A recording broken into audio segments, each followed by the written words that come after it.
Good morning. I want to greet you in Jesus' name, and it's a blessing to be here with you. One of the reasons I sometimes wish life would slow down a bit is be a little nicer. It seems like it goes too long between times here, and I think a lot of things have changed since I've been here last, and I think they're good things, so God bless you.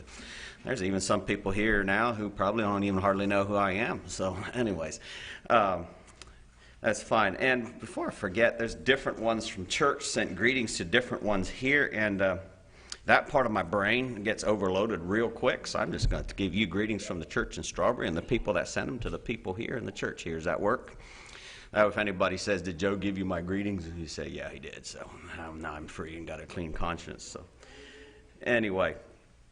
Okay, so what I've got to share this morning is not because I have personally observed your need of it necessarily at all. It's more something I need. Yeah, that's one of the strange things about preaching is I enjoy keeping pretty good records of what I do, where I do it, and all that, and I probably get mixed up sometimes. But sometimes you look back at some notes and you're like, did I really say that? You're like, wow, maybe you grew. And then the next time you're like, wow, I guess I should have been preaching to myself a little oftener than I have been. So this is probably one of those where I need to be preaching to myself. So to get us started, I have a couple things here. Is anybody, these things are pretty rare here. I just discovered to my grief this morning how rare they are again. I forgot. Does anybody know what this looks like to you? Tell me. I'm sorry? Shark tooth. Okay, shark tooth. Maybe it is. I don't know. I was going to call it something else. Anybody want to else take a guess at what I would call this? Yeah, I was just going to call it a rock. So, a little rock. And then I wasn't planning necessarily to share this when I came. But what does this look like from where you're at? Thank you card. It worked pretty basic, but we've tried to make one, so I'm going to put that up here. And you all know what this is. I think they're the same from where I live to here, so right? I actually had to borrow this one, so. Y'all know what that is? $20 bill, in case you aren't familiar with them. I think it's probably something most of us have seen a fair bit of. So now, one thing that I'm pretty weak on is drawing skills, but I'm going to try to draw something here real quick. Then I want you to tell me if you can at least get any idea what I'm drawing. I want to tell the picture that I draw and these three things. I want you to tell me what you think they have in common. So let's see if I can do this well enough.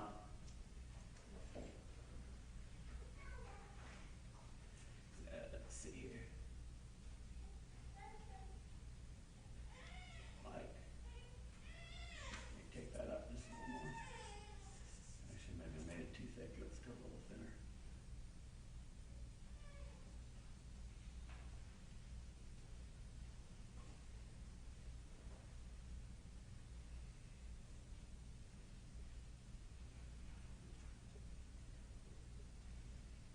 Is that good enough? What does that look like to you? I'm sorry? Rifle. A gun? A rifle? Sure, thanks. So now what would you say that a thank you card, a $20 bill, a rock, and a gun have in common? How could they all be the same thing?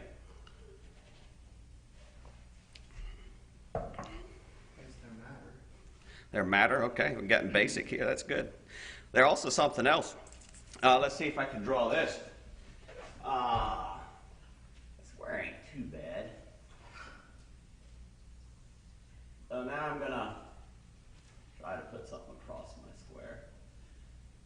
The last bit I'd really like to add is really difficult for me, so you can laugh all you want to, but maybe it'll get the point across.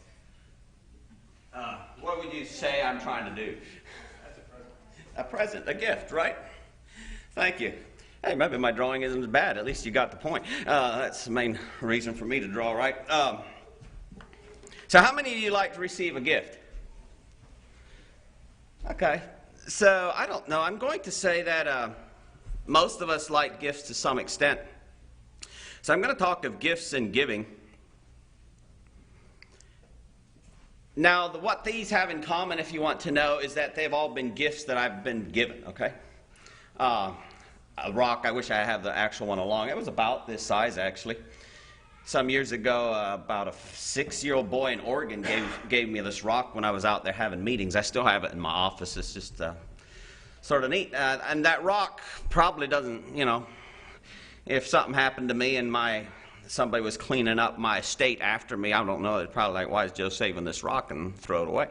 But to me, the rock's special because it reminds me of a little boy in Oregon. Actually, he's not so little anymore. I thought maybe someday when he's older, I'm going to have to pull that rock out of my pocket and say, hey, you remember this, see how precious it actually was to him. But to me, it's precious because he thought of me. I mean, it's not every day that you have meetings in Oregon that a little boy gives you a rock. So even when you have a windy preacher like me, you really feels extra special that little boy isn't throwing it at you. So all the better. Thank you cards. I've got lots of those. In fact, my wife has sort of started saving those up, putting them in a folder there. I think I sort of have the sneaky feeling that, I don't know, do y'all ever get discouraged? I do sometimes, and I've got a sneaky feeling that she's planning to pull that thing out when I'm down in the dumps someday and won't tell me to go read over it. I just got a hunch on that one. And one time they were combined. One time a young lady handed me a thank you card. After she'd walked away, I opened it and there was a $20 bill in it. Now I have both the thank you card and the $20 bill in my office. I want to tell you that $20 probably means a lot more to me than what I could purchase with it, if that makes sense to you. It's because of the idea, the thought behind it. And I'll tell you, and I'm not faulting anybody, I don't know. It's not like I have bad feelings against anybody that didn't do this. But it was the only tip I ever got for 12 years of teaching Bible school. Nobody else ever gave me a tip for teaching them in Bible school. So she gave me a thank you card, and she gave me a $20 bill in her thank you card. And on top of that, she told me one of her secrets. So anyways, I think her secret is now open. I think she was going to start a courtship soon after Bible school ended. So I always thought that was pretty neat. She gave me some gifts that day, didn't she? So I have a couple things I want you to think about. Most of us say we like to receive gifts. Some of us likely, I think I'm one of those. Maybe gifts are extra special to me. I don't know. But with it, can you accept, or I don't know if that really matters. Can you be offered a gift and remain the same as what you were before it was offered to you? I'd like for you to think about that. I think generally the thought is, if I take a gift, sometimes I feel there's obligations that come with a gift. But what if I would just refuse a gift? Do I remain unchanged? Think about that for a bit. And if I accept the gift, how has being the recipient of thank you cards, a $20 bill, of a rock, one of the fellows I work with gave me a side-by-side shotgun. He sort of knew I had a crush on those things, and I never really got around to buying one. I didn't know if I needed one that bad. But so he gave me one. How has receiving those gifts affected or changed me? Has it? I'd like to tell you of a man who received, I'm going to say, many gifts. And this man was a farmer. Now, I don't know what kind can you think with me, what kind of gifts would a farmer like? Let's think of a couple things that a farmer would really like. Anyone? Okay. He got that indirectly, so time off, sure. I was thinking more so far as helping his farm, but we can go there. What else? I'm sorry, I heard something, but I didn't. A tractor? What else does a farmer need? Land. I caught that. Was there another one? Okay, and behind land, I'm going to do soil just to keep us broke down a little bit, right? It's all involved, but you need good soil. What else do you need as you think about raising plants? Fertilizer. What was the other one? Rain. I'm sorry, I said to catch it. Rain. Seed.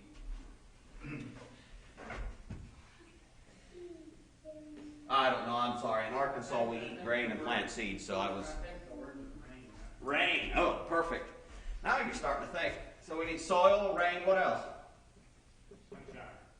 Sun. I guess those are the ones I was thinking of especially. And you figured out how to make soil? I mean, we can put mulch on it, and in that way we can, but you still get it from somewhere, right? It's not like you just make soil out of nothing. So God generally, I would say God makes soil. We can help our soil by adding things to it. Fertilizer was mentioned. But rain, I mean, we can irrigate, and in Arkansas we do irrigate a fair bit sometimes, but at the end of the day, man's sort of helpless. We use the water God put there, right? Out west even, they'll make these great big reservoirs, but they're only storing what God already gives in some shape.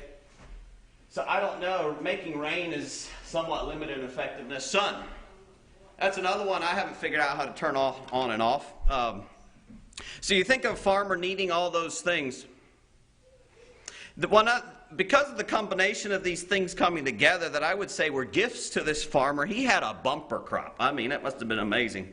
Probably wasn't the first one he had. And so this farmer, in trying to consider how to best utilize this gift that had been given to him, I'm going to say he turned inward. You know, I'm going to say this farmer failed to consider how small his part in the construction of the soil was. I hope he was a good farmer. I hope he fertilized. But really, he had done very little to create the actual soil. He failed to factor in that someone much greater than him had sent the gift of sunshine and of rain at the perfect time. And this farmer failed to be grateful to the one who had blessed him with these gifts. He failed to see that he was blessed so that he could be a blessing. So what did he do? He decided to keep it for himself. In the Bible, it talks about this farmer. He decided to pull down his barns or his grain bins and build bigger ones, is what it says. And he decided to hoard. What he didn't need for himself, he was going to hoard. And then, yes, he was going to take time off. So now, just to be clear, I'm not against a moderate time off. I think sometimes it's good. At the same time, he decided to keep everything he had gained for himself, lay it up so that he wouldn't have to basically worry or stress again, was his thought.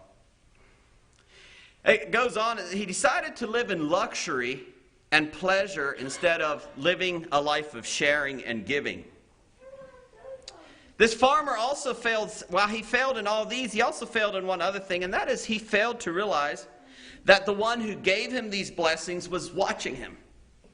And that the one who watched him had a plan of action as he witnessed this selfish response to the blessings he had been given. You don't necessarily need to turn to it, but in Luke chapter 12, verse 20 and 21, it says, "But God said of him," I put this in a little bit more of English we would use, "But God said of him, 'You foolish and you vain man, this night I will recall your soul. Then who will control the blessings I've given you that you are so selfishly hoarding? This is the way it will be with all those who store up and treasure their blessings for themselves instead of richly sharing with all those that God brings into their lives.'" And it's interesting, I think it's the last verse in the chapter, verse 48, the last part of the verse, Christ went on to say, "Unto whomsoever much is given, of him much is required. To whom men have committed much, of him they will ask the more." You know what that verse is telling you? That if God has blessed you, the more your blessings, the more responsible you are. And I don't always like that thought. Sometimes it's, not that I really like to think I'm more responsible than a poor person, but you know I am. I'd like to go on further and say one of the first steps in losing our love for God is a selfishness in hoarding the blessings God gives. One of the first steps in losing my love for God is a selfishness in hoarding the blessings that God has given me. Y'all are okay with stories, right? Last December, we've been invited to a Christmas program in a congregation or school about an hour and a half from our house.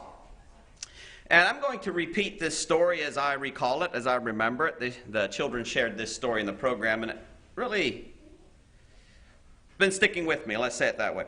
So we had a sick widow mother. We had two children, a son and a daughter. She was struggling to make ends meet. And she was sick. In fact, she really didn't think she would probably live all that much longer. And one thing she wanted to do in maybe the last Christmas that she would get to spend with her children was to make a new coat for her son. His coat was wore out.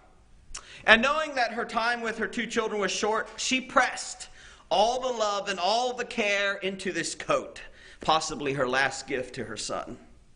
And she was able to complete it and present this coat to her son at Christmas. And this boy was very excited with his new coat, probably more excited than most of us have ever been at being given a coat, because, I don't know. Well, first of all, in Florida, you don't need coats that bad. And secondly, most of us have probably more than what we need, right? So he had just a ragged coat. So this coat was special to him. He was excited, and he appreciated his coat so much that he actually didn't wear it, shall we say, every day. He kept it for special times. Over this time, soon after he had been given the coat, they went to church, and they heard a message about giving our best for Christ. Giving our best for Christ. The next day, after he'd heard this message, he was thinking about it. He was running some errands for his mother. And as he was headed home the one time, he came through the park, and he noticed something on the back bench in this park. It's a cold winter day, of course, Christmas, And he saw something on this bench. Being a curious boy, he went over to see, and here there was a man sprawled out on this concrete bench in a park. Now, I don't know about y'all, but a concrete bench in a park is not a comfortable, warm place to be on a cold winter day. It's just... And this boy was a nice boy. He had a sympathetic heart, and he just felt sorry for this poor man sprawled out on this park bench trying to sleep, it looked like to him. So he thought, what could I do? So I'm not that far from home, so he took his coat off. He had his old coat on, and he took his coat off and spread it over the fellow, and the fellow didn't really stir or anything. So I thought, well, at least he did something. He stepped back to look at it. And as he was looking at the man, this thought came back that he'd heard the day before about giving your best for Christ.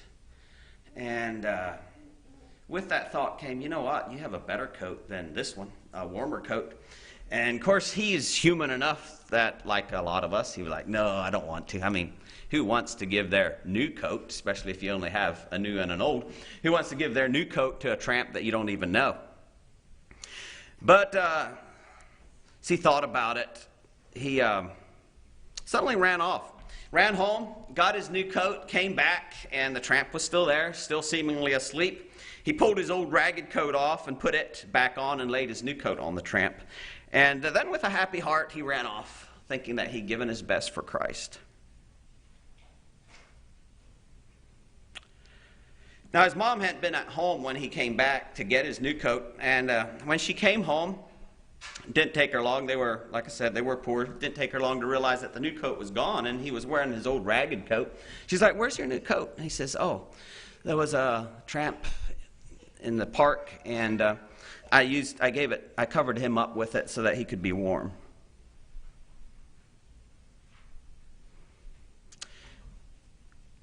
His mother was somewhat hurt, vexed, disappointed in thinking all that she had sacrificed and put into this coat, only to have it gone within a few short days. After all, as a mother, she was concerned about her son. She wanted him to have a coat. And now here it was gone. And she didn't have means to get another one. And yet, she also appreciated the heart of her son. So she bit back the protests and turned them into a prayer that God would bless and care for her children when she no longer could. Anyway, time went on. Within a few short months, she was right. She passed away, and her children were put into a children's home. They were there sometime when they were adopted by a young farmer and his wife, and well taken care of. They had a good home. One thing that this young farmer did is about every year around Christmas, he would load up his wagon with food and send it to the local town for the hungry people, people that didn't have enough to eat. And as his adopted children got older, they helped him with this. And the time came when his son was old enough to actually take the load in himself. And this year especially, it was bitter and cold, and it just was not a nice day to take a load of food into town. And the son, he was willing to go. At the same time, you know, what's the big deal? Why does it have to be today or what? And so he asked his dad, he said, like, Dad, he said, why do you send a load of food in every year? I mean, when did you start this? Why are you doing it? I'd like to tell you what the dad told him.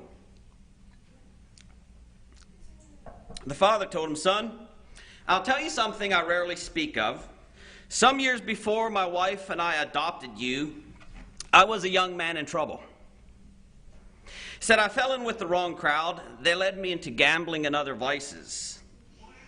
One day I hit bottom, nothing left but the ragged clothes on my back. No money, no friends, no place to stay.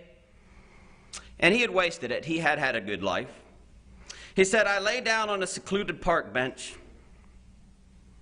hoping the cold would end it all. As I lay there, a small boy came by. He stopped and looked at me. He took off his rather ragged coat and gently laid it over me. He then stepped back to consider. Suddenly he turned and ran off. I held very still, wondering. After a bit, this young boy returned with a new and better coat. He removed the old coat and covered me with the new one, and put the old ragged coat on himself and went his way. He said, son, that coat changed me. As I considered what the boy had done, as I considered how I had been living, shame and remorse came over me. He said, I arose from the park bench, determined to do and live for others. He said, soon after I met the man that owned this farm and asked him for a job, and he gave me a job, and I began to turn my life around. And after some years, I married the farmer's daughter and took over the farm when he retired. He said, I have made it my life's goal to help and be a blessing to those with less than what I have now, and to give them the opportunity that little boy gave me. He said, I have also very much hoped that I might someday find the boy who gave me the coat, yet I've never been able to trace him in the masses of all the children in that large city. You know, as that son said, the son gazed in wonder and astonishment at his father. And he said, was it this town?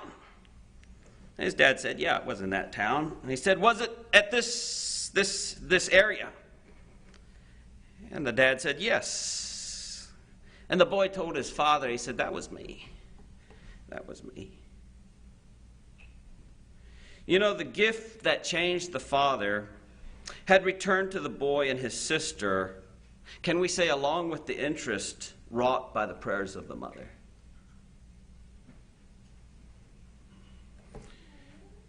Great as the gift of the coat was, there was someone who gave an even greater gift to all of us, to you, to me.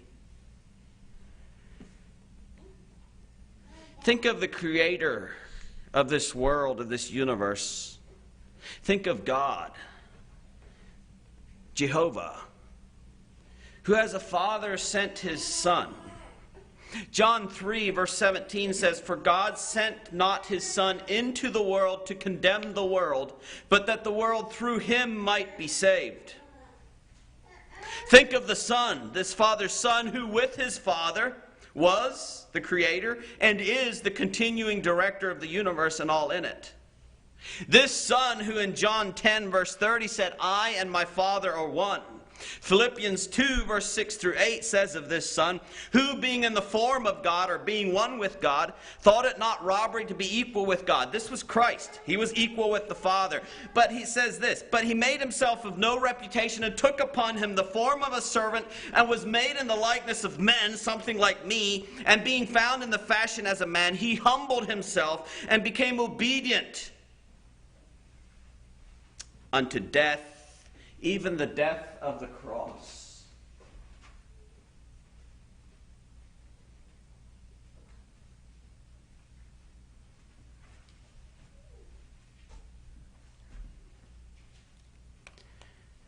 I don't know, when you think about gifts, the cross is probably about as far removed from a gift as I would want.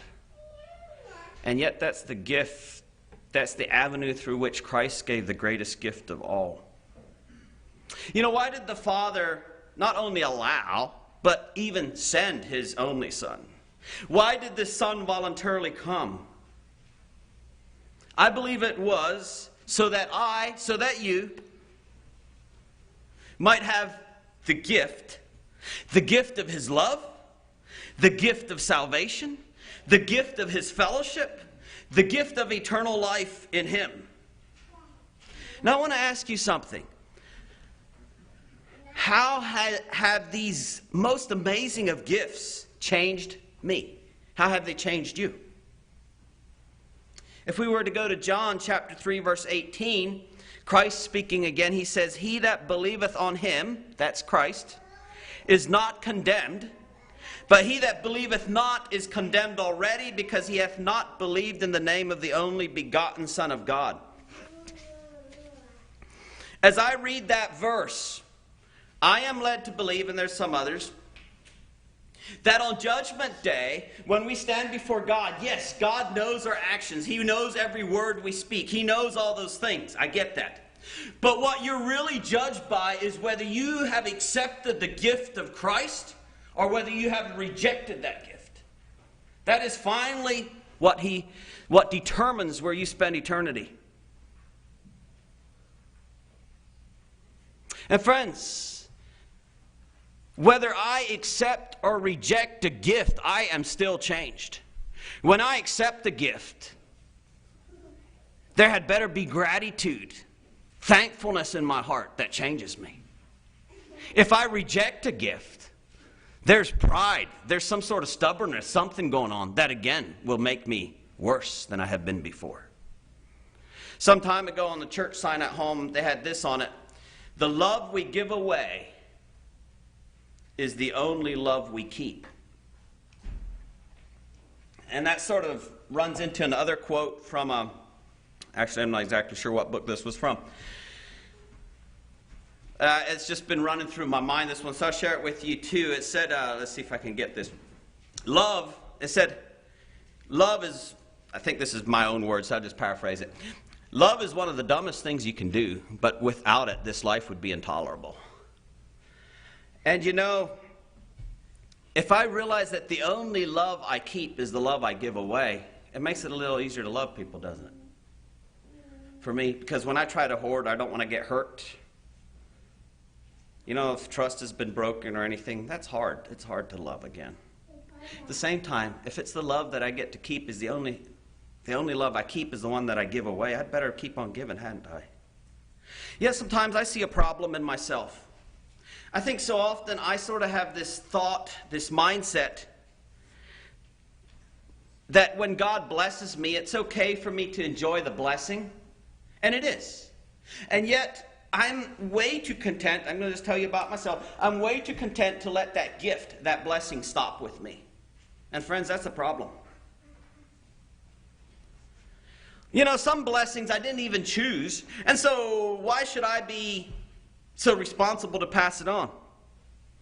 Surely I can just enjoy it. And yes, I want to tell you, it's okay to enjoy the blessings God gives you, but I want to also tell you something else.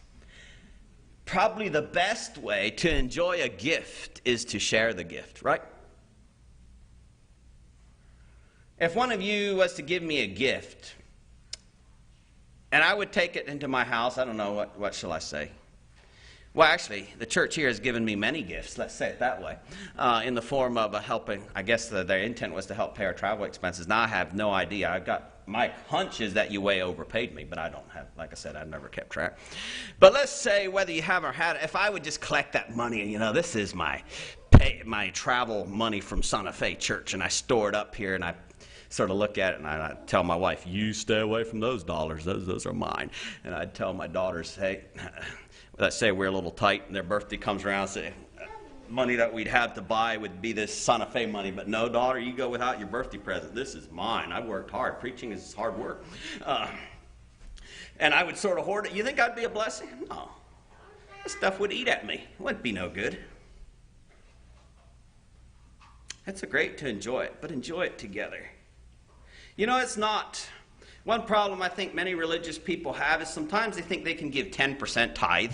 Or maybe if you're really outstanding, you give 20%. And then we think that's sort of, we've given God his share. Now the rest is, what can I do? Let's go have fun. It's again not that I'm saying that we shouldn't enjoy. And it's not that I'm trying to say you put every dollar you make in the offering, because no, I don't either. But at the same time, am I selfish in how I use the rest, or am I blessing the people around me with it?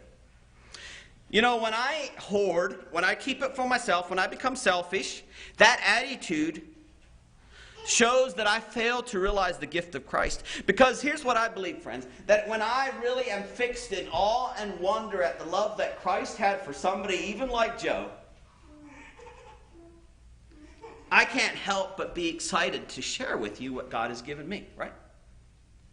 It's when I lose awe and wonder of God's love for me, then selfishness really gets a hold of me. At least that's how it works here. You know, when I have the attitude that this is for me, or I don't really want to share, I fail to realize that any gift given me is an opportunity. Yes, even a duty to give to those around me. I must be a channel, or shall we say a conduit of blessings. Blessings that come to me are to flow through me. This alone will... in this way alone will the gifts given to me be good for me and for others. I don't know, the word that comes to my mind I'm not going to use here. But you know, if I am a blessing pit, you know what I mean by that? A blessing pit, where it's this bottomless thing in God and other people hurl their blessings and their gifts in there and they just disappear forevermore and there's nothing ever coming out. The blessings will change me, but to the negative, I'll become selfish and more selfish. I'd like to read, why don't you turn to Luke chapter 6. If you have a Bible, turn to Luke chapter 6. I'm going to read Proverbs 19:17 while you do that. Proverbs 19 verse 17 says, "He that hath pity upon the poor lendeth unto the Lord, and that which he hath given will he pay him again." If I was to put that into my own words, he that fills the needs around him is giving to God. So when you see somebody that's hungry, now I'm going to be pretty frank with you here on some of this stuff. You know, in the world we live in, it's not always safe to hand people money because some of them have cravings that are stronger than what they actually need. So I let that somewhat up with you, but for myself, I'm pretty reluctant to hand just anybody I meet on the street money because you don't know what they're going to do with it. But I think it's perfectly in right as a Christian to offer them food, right? Take them to the nearest fast food or carry some food. It's just to me, I've been so inspired by seeing other people offer food, and it's not that I do everyone. But you know, as I feed that person, if they're actually hungry and they accept the gift of food, I'm giving it to God. To me, that's wonderful. I'm not just feeding this scruffy individual. What we do for God does not go unnoticed. And when I'm saying unnoticed, I'm not talking about people. I'm talking about God. Or unappreciated. God knows. I like Luke chapter 6, verse 36 to 38. He says, "Be ye therefore merciful." Luke 6:36, "Be ye therefore merciful, as your Father is also merciful. Judge not, and ye shall not be judged. Condemn not, and ye shall not be condemned. Forgive, and ye shall be forgiven. Give, and it shall be given unto you." Now, I don't know, I feel a little vulnerable saying this, but I told you sometimes I get discouraged, and sometimes the devil gets me down. I listen. So, there have been times when I felt that nobody noticed the effort I put into something. I don't know if you ever had that feeling, but it seems like you slave and you give and you... And I know this is very carnal, okay, so bear with me here. But it seems like you're supposed to be a fountain and everything around you is pits. You ever feel that way? Like I said, I'm being real carnal here, I'm just telling you. And it's like, God, I'm sort of tired of being a fountain and letting you all these other pits in my life. How about you create some other fountains? Let me be a pit. I think that'd be more fun. That's just me talking here. But that's not what God says. He says, give. And and I don't want to say this in a selfish way, but get the focus off yourself, number one. But if you really need confirmation of God's love for you, let's say it that way, the way to find God's love for you is through giving. not through sitting around waiting on somebody else to give to you. Give, and it shall be given unto you. Good measure, pressed down, shaken together, and running over, shall men give into your bosom.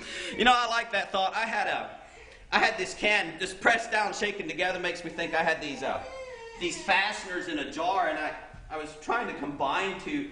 And if you would have asked any of my daughters, I'm sure they'd told you Dad was crazy. There's no way these things are going to get in. But I thought it was pretty neat. I took that jar and I just shook it and I wiggled it and stuff. You know, eventually I got all those other fasteners worked in it. Got rid of airspace. And that's how God gives. He's not giving you a lot of airspace. You know, these chip bags, you open them up and there's about this much chips in that bag that big. That's not how God gives. He gives you a bag full. Pressed down, shaken together, and running over. For with the same measure that you meet, it shall be measured to you again. In other words, if I'm there with a small spoon dishing into the lives around me, guess what? It's going to be a small spoon dishing into me, if that much, and I probably won't. But if I forget about the size, the quantity, and I get my payloader out, and you come around and you say, you're struggling, I need to be... And I get my payloader out, and I just bury you. Then that's how God gives to me. Just bury you. Then Ephesians chapter 4, verse 7, you don't need to turn to that one, but it says, but unto every one of us is given grace according to the measure of the gift of Christ. Now, what's the gift of Christ? I told you a moment ago. Can you? Anybody tell me? Okay, the cross.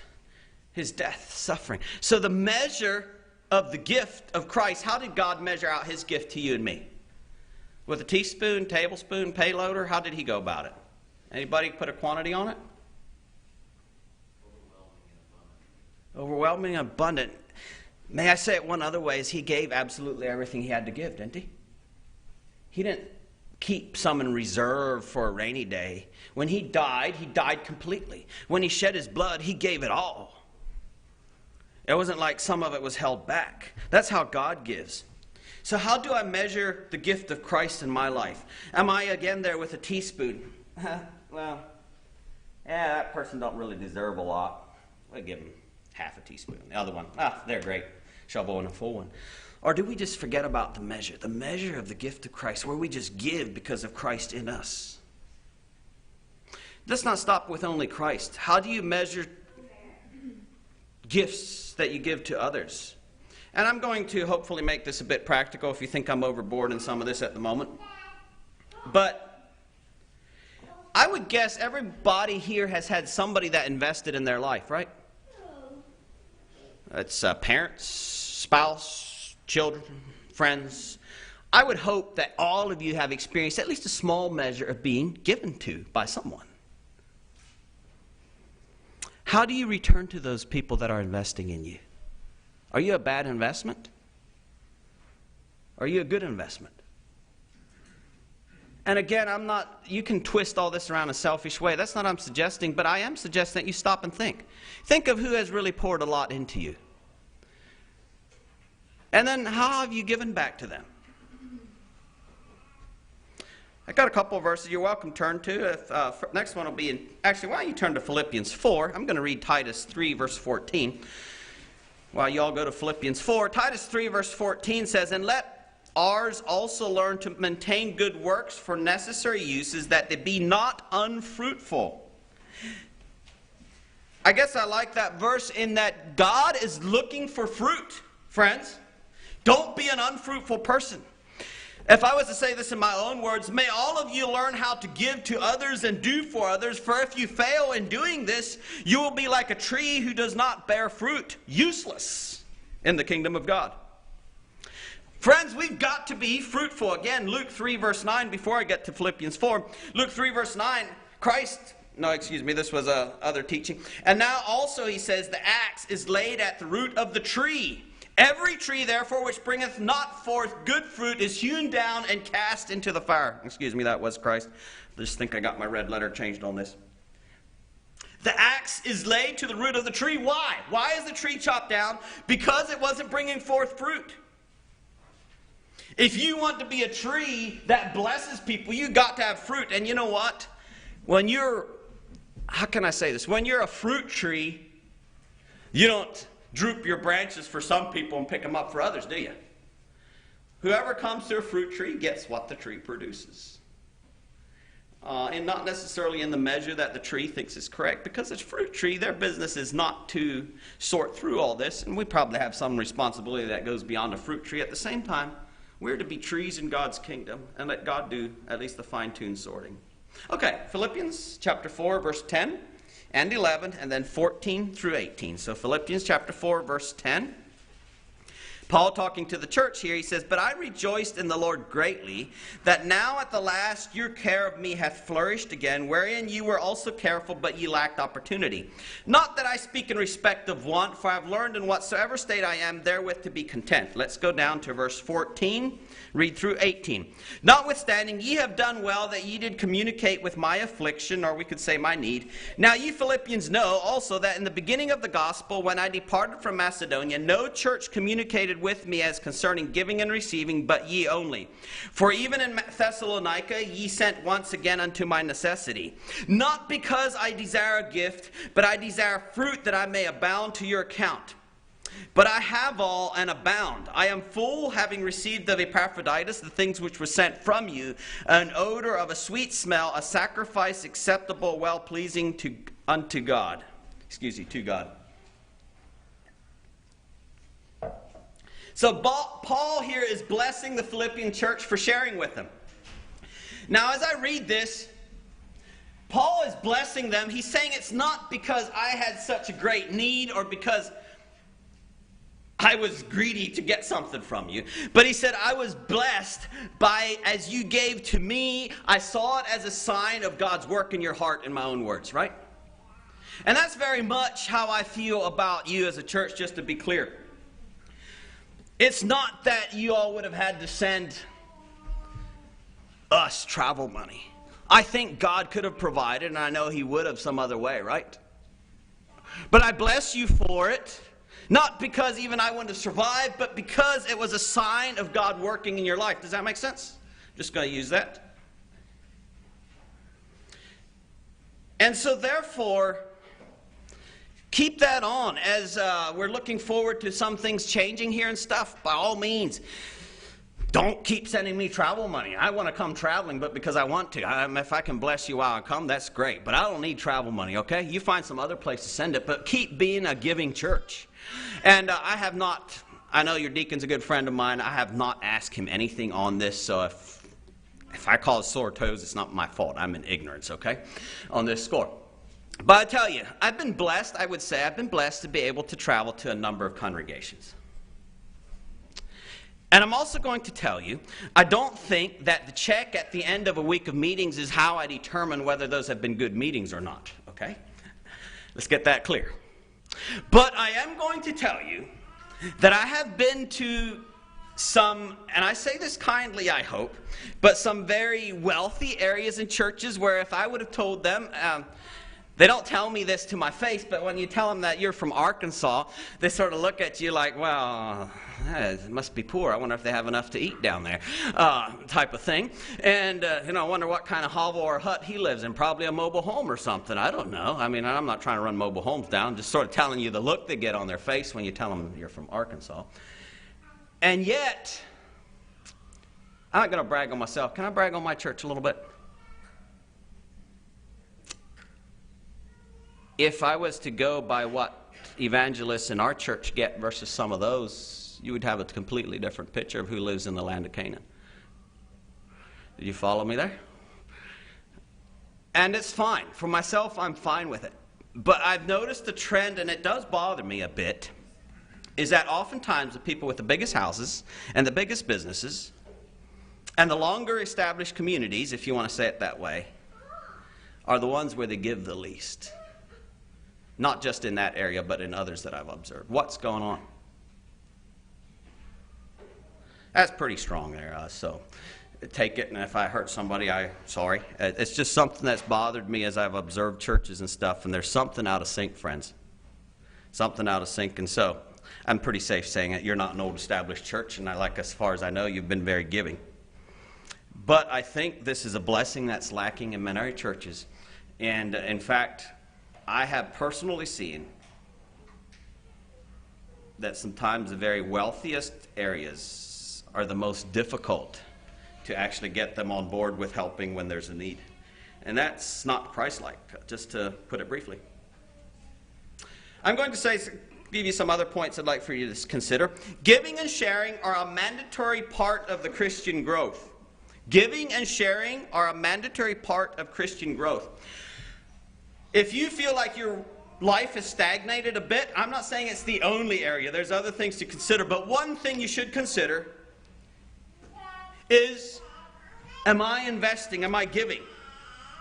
You know, in something as simple as giving a cup of water, in visiting the widows, the fatherless, and those in prison, those things, those very basic ways of giving, something that every one of us can afford to give. Who can't give a cup of water? Who can't take some time out to visit a widow or children who have lost their parents? Who can't take some time out to go visit a prison and somebody in prison? But those are metrics, specific measuring things that God has given us to determine whether we love and are committed to Him or not. Pretty basic. And again, back to a question I asked earlier. Gifts do not let room for neutral. When I'm offered a gift, my response will either cause me to grow or to shrink in what God has for me. The results are not neither. When you give something into my life, I can't say, well, you know, I can accept it. It's good. I won't change. Or I'll reject it and I won't change. No, friends. When you're offered a gift, the results are either or. You'll either grow or you'll go backwards in your Christian life. We progress either towards light or towards darkness by our reception of a gift or our rejection of it as well. By our use of the gift and by our sharing or hoarding of the blessing. If a gift is poured out on me and I do not respond in loving gratitude and appreciation, I will become a worse person. Here's one term I've used at home. You know, if we are a vacuum of blessings or gifts, we will pay the price in stinging regret and aching hearts. Think of, remember the rich man and Lazarus? That story? You know, where did the rich man end up? And I can only imagine he wanted Lazarus, how much his pride broke by that point. But do you think that when the rich man was in this life, he ever thought he'd be begging Lazarus to dip his finger in water and drop it on his tongue, so to speak? I'm sure I've been furthest from his mind. He didn't think he needed Lazarus, and he didn't have any time to spare for him either. But you know, if I become a vacuum of blessing, at some point I will pay a price in stinging regret and aching heart. What could have been, if only. If only I would have given Lazarus even my excess. You know, if we are a channel of blessing, only God knows the peace and the joy that will result. And I can tell you this. In some of the darkest days for me in my life so far, one of the things that I've always found joy and happiness in is in giving to others. That's something you can always do no matter how discouraged you are. The person most in danger of want, if I can call it that, is the person who hoards resources for himself or herself. The person most secure from the surprises of life is the one who is a liberal spring of sharing. And to me, I've actually seen this. You know, you see people collect and hoard and think they're going to save up for their old age or whatever, and there's a place to be a wise steward. That's probably a different message. Yet at the same time, when I try to collect everything so that I have when I get older, over and over, those people, I've seen them lose it. Whereas when we share liberally what God has given to us today in a careful, Christ-like way, guess what? The Psalm's way of saying is the cattle upon 1,000 hills are God's. He can pretty easily turn around and fill whatever need I have in the future. That's living by faith. And I'm not necessarily promoting everything. He's human just as we are. But I thought his brother John D. Weaver, it was interesting. Somebody recently was interviewing him, and he sort of had this, been a proponent or a teacher of not accumulating things. And I'm not necessarily saying I agree with him on all that. But it did strike me interesting. It was a younger man interviewing him, and he said, so brother, he said, as you're getting now, I forget exactly how old it is, later 60s. He said, now you're getting older, how is this thing working out for you. You're getting scared that you should have laid up more. And I did love John D. Martin's response. He said, well, of course, in a human way, he can wonder because he's not able to do what he used to be able to do. But he said in another way, he said this is where he really gets to see whether this really works. And so he's sort of excited about it. And I'll let that, like I said, I'm not trying to make a strong statement about him or his philosophies. I'm just more saying, to me, I think we should have an excitement to live by faith, shouldn't we? When I've got it all stored up, I've got it all figured out, I've got it all taken care of, where's the need of faith? But when I need to pray that, God, here's a need that's too big for me. It takes something to walk with God. It takes your walk to a different level. So how much has Christ given for you? Can you ever outgive him? How much have others given for you? What have you done with it? A lack of gratitude is the first step in a journey away from God. Okay, so let's wrap this up now.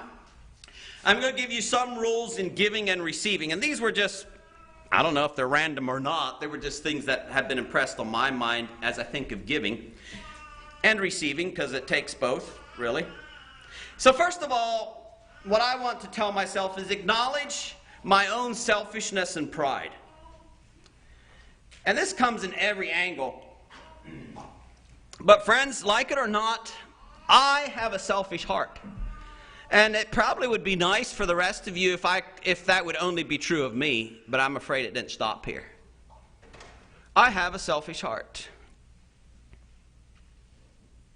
And selfishness, by its very nature, a selfish heart hoards, either wants to hang on to what it gets a hold of, or it misdirects.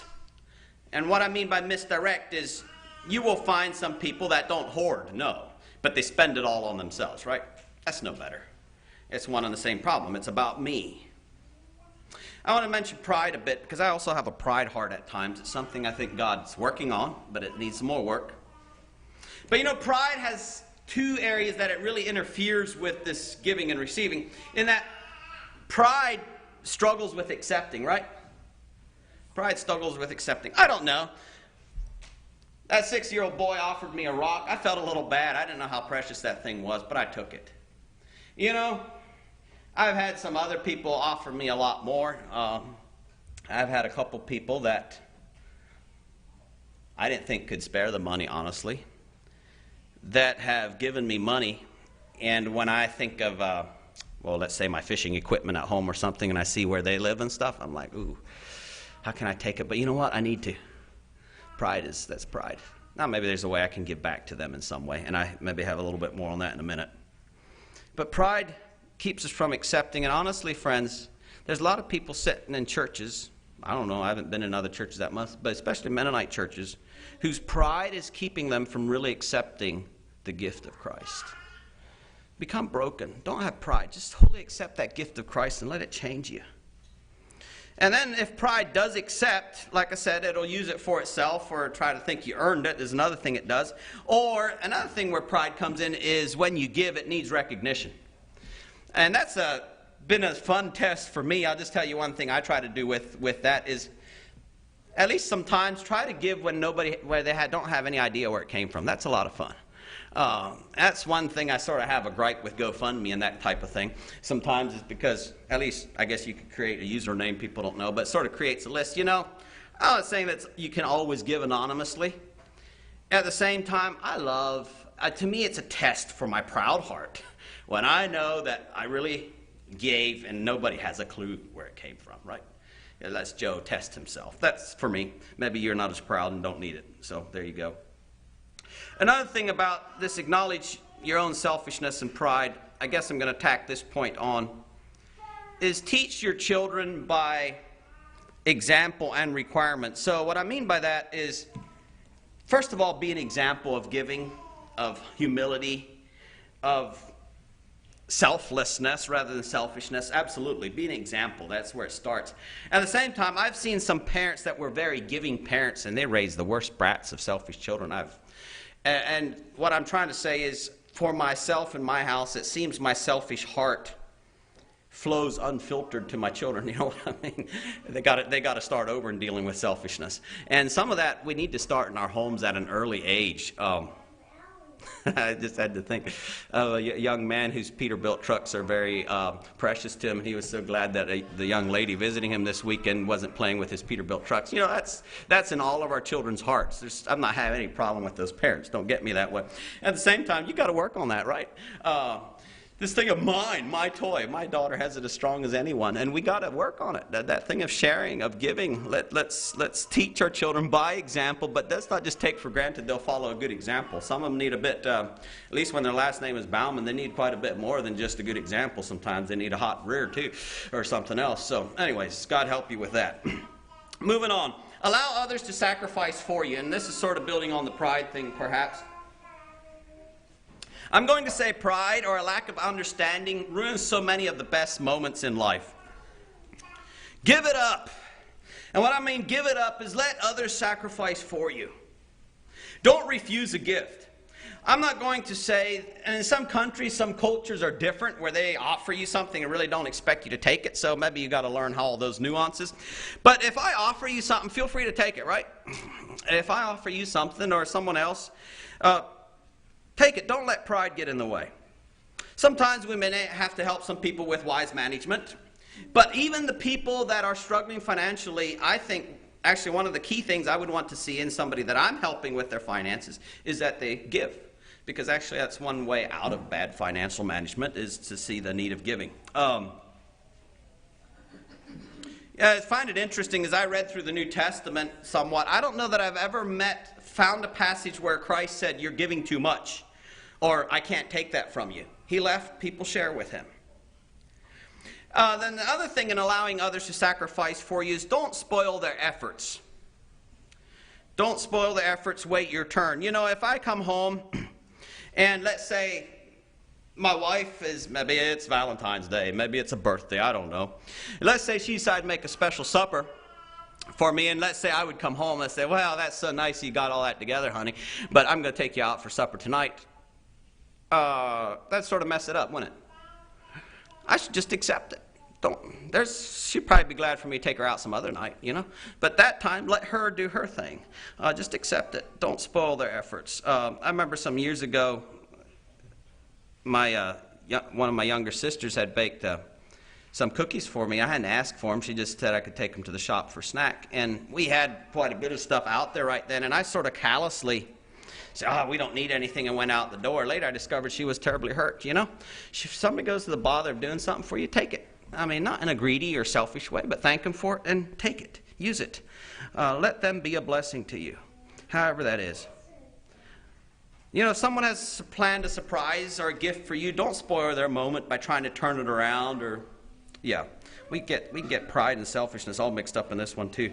You know, if you really appreciate it, let them have their time now and you take yours at another. And probably one of the times I'm going to say this, I don't think only one person here that I think knows about this one. But I had very, very much, I like fishing. I think some of you know that. And I had taken some people fishing, and I was all excited about taking these people fishing. And it was a bad fishing day, let's just say it that way. And I don't know, I still don't maybe get this all right, but we did finally find a few fish and that we got on lines, and I wanted the other people to reel them in, and some of them were too stubborn to, and you know that hurt. Because much as I like to fish, I'd rather see somebody else pulling a fish because I enjoy it. And I'm not saying there's a place to take a turn and all that, but really, if somebody else is investing you, let them have their turn and their investment, and you can take me fishing some other time. If you come to Arkansas and we catch one fish, I want you to reel it in, and you can take me fishing when I come to Florida and I'll reel it in. Is that a deal? You understand what the principle I'm talking about? Express appreciation. Thank them, even profusely. I don't know, just the background and stuff I grew up in. Effusive thanks can almost embarrass me. If somebody gets really effusive, I start wondering whether I should get out of here or something. I don't mind a thank you, but really, let's be effusive. It's okay. And if you're receiving glory in that way, point it to Christ. It's fine there. And then I already mentioned this, but one other point I had is don't be a vacuum. I would like to stress it. One of the most concerning things I see in observing people is when they're receiving blessings, people are doing things for them, giving them gifts, investing in their life, and they're this bottomless pit of no returns. That to me is a huge red flag. You know, I'm going to say the givers are still blessed, but it's going to be a problem for you as a receiver if you're a pit, a vacuum. And I don't know, probably a lot of this is unintentional. Maybe some of it is thoughtless, but I've seen many people who mindlessly, and I excuse the word, but I'm going to say even stupidly, think others are thrilled to give and do for them. And excuse me, that's not really a right attitude. That's an entitlement attitude. When I give something to you, it's not because I couldn't find somebody else to give it to. It's because I decided I want you to be blessed today, right?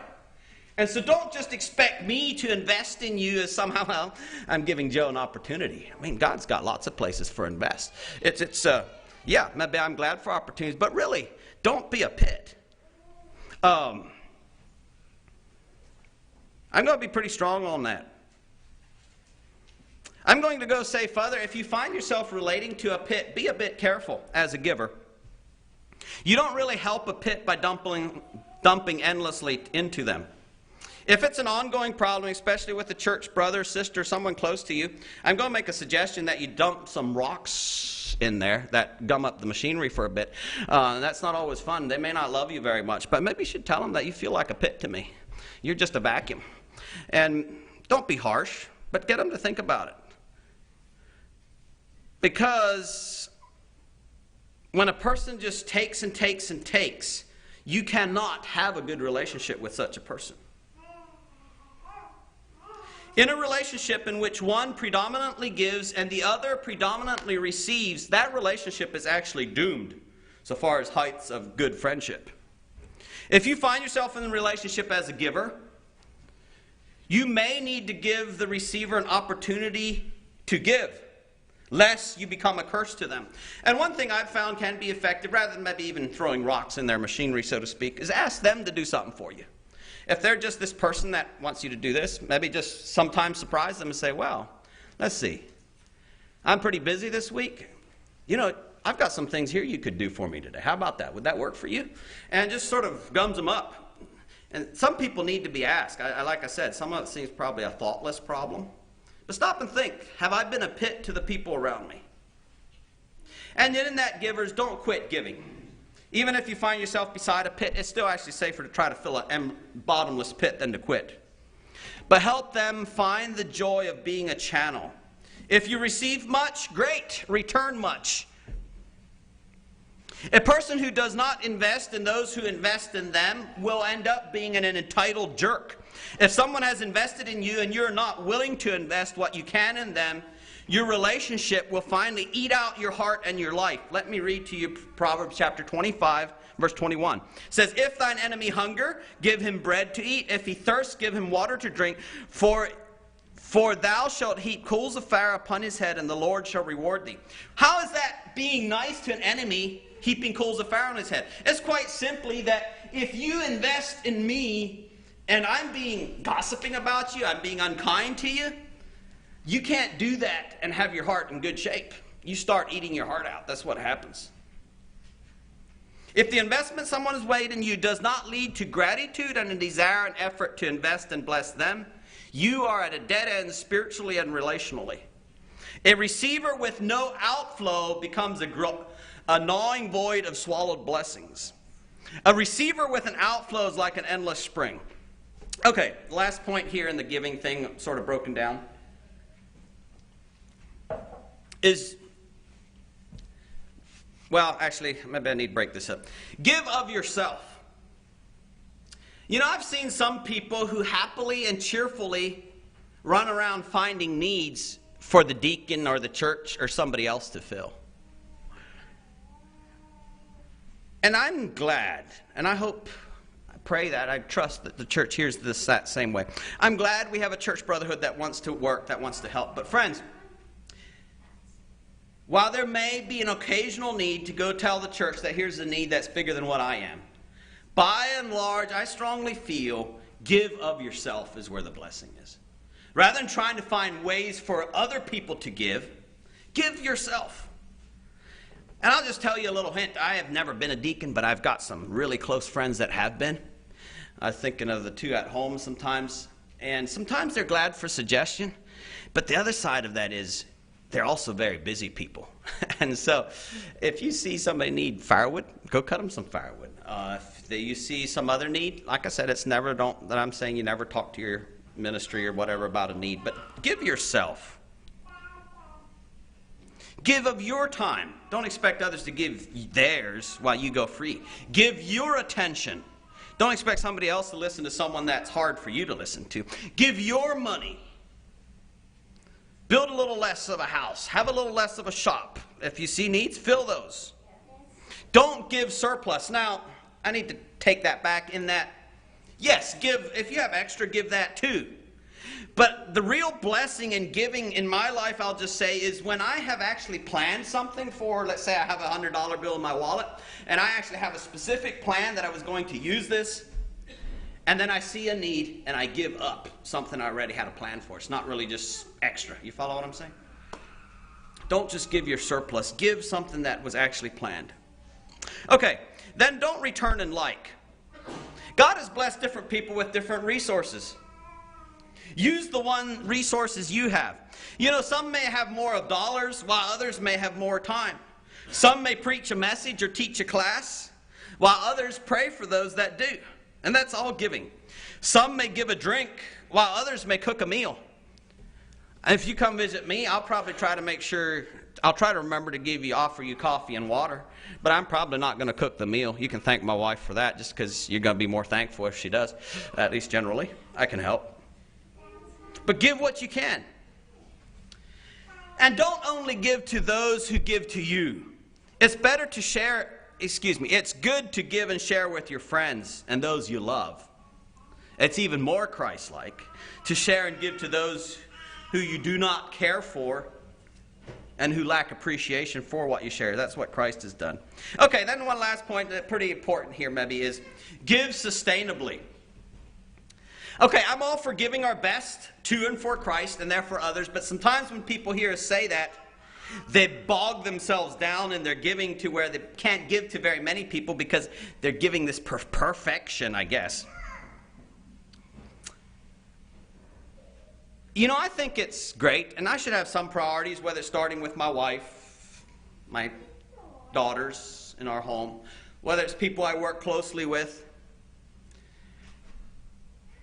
There's place and quantity, and some of that needs to be. But I think culturally, sometimes in this thing of giving, we tie ourselves into knots. And so, ladies, if you invite us to your house for a meal, and how's the old tradition? 7 sweets and 7 sours, or however that all goes. You know, that's way overdoing it. You're going to spend way too much time getting that meal ready. Really, if I come to your house, what I prefer is something pretty basic, and then sit down and visit with me. That's what I like anyway. As you can see, I'm fairly well fed. I won't starve even if you cook something I can't eat. So there you go. And I'm still going to, you know, I can remember for years the conversations I've had in people's houses. And you can, maybe your ladies or some, I don't know, are going to just say, well, you're missing something, and I probably am. But you know, my wife, if I'm traveling or something, she says, well, what did you have to eat 2 hours after I ate it? I have absolutely no clue. And it takes a lot of brain power to go back there and try to remember. So that's, thanks. I mean, yes, feed people. But I'm saying at the end of the day, be a friend. That's even more important. So don't bog yourself down with your giving, but give sustainably. Give in a way that's a blessing to them and yet not overwhelming for you. It is the quality of your friendship and love, not the amount of money or the excesses of time and resources that you invest. In giving, we are seeking to build and be a blessing in God's kingdom. And it shouldn't be about making a statement about myself and my resources. So may God bless you, as each of you are a giver in whatever things He brings into your life. Could we stand for prayer?